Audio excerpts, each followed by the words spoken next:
সুদের টাকা দিয়ে খ্যাটটা কিনলাম, ভালোই হয়েছে, যাই বাড়িতে যাই।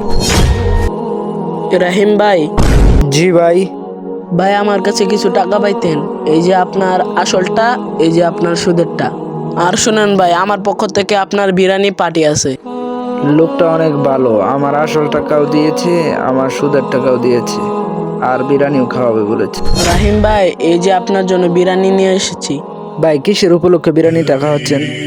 ভাই আপনাকে বলেছিলাম না বিরিয়ানি খাওয়াবো, আমার কালকে মুরগিটা মারা গেছে, তাই সেই মরা মুরগি দিয়ে আমি বিরিয়ানি পাক করে নিয়ে এসেছি। কি, আপনি আমার জন্য মরা মুরগির বিরিয়ানি নিয়ে এসেছেন? আপনি জানেন না মুসলমানদের জন্য মরা পশু পাখির মাংস খাওয়া হারাম? ভাই, মুসলমানদের জন্য যদি মরা পশু পাখির মাংস খাওয়া হারাম হয়ে থাকে, তাহলে সুদ খাওয়া তো হারাম। ভাই, আমরা খাওয়ার সময় হালাল খুঁজি, কিন্তু কামায়ের সময় হালালের কথা ভুললেই যাই। সুদ দেওয়া নেওয়া দুইটাই হারাম। ভিডিওটি ভালো লাগলে সাবস্ক্রাইব করে দেবেন।